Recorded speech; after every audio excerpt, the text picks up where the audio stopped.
Hi, this is Derek with Does It in a Minute. Today I will present an overview of cloud-to-cloud functionality and will show you how to determine whether an app can be used to trigger a cloud-to-cloud. Before we get started, it's important to have one concept in mind. All cloud-to-clouds follow the pattern, when something happens, do something else. The when something happens part is sometimes referred to as the left-hand side, the trigger, or the source. The do something else part is referred to as the right-hand side, or target. Since all cloud-to-clouds have a trigger, one question you might ask is, can the app I'm using be a trigger for a cloud-to-cloud?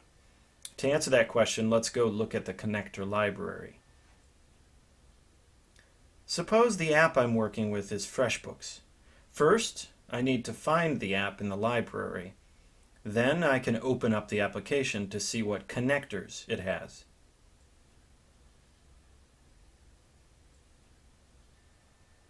So what's a connector? Connector is another name for an itDuzzit component that knows how to read, write, or do something very specific within an application.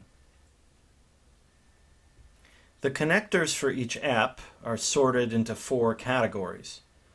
Events, which are triggers for things happening in that app. Actions, which are connectors for writing data or running a process in the app. Search and get, for looking up different kinds of data. And finally, solutions, everything else. So, back to our question about whether an app can be used as a cloud-to-cloud trigger. It is the event connectors that can be used to trigger a cloud-to-cloud solution. So if an app has event connectors, you can create a cloud-to-cloud with them. Let's take a look at the new client is created event in more detail. Once I've selected this connector, you can see immediately there's a big blue button that lets me create a cloud-to-cloud. Before I do that, however, I might want to peek at what kind of data I'll get when this event fires. Clicking on the Show Outputs link to the right shows that I will get a variety of information for this client. Stuff I'd expect like name, organization, address, etc.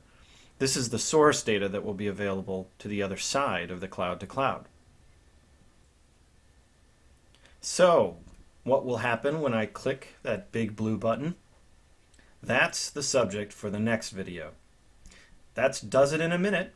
Thanks for watching.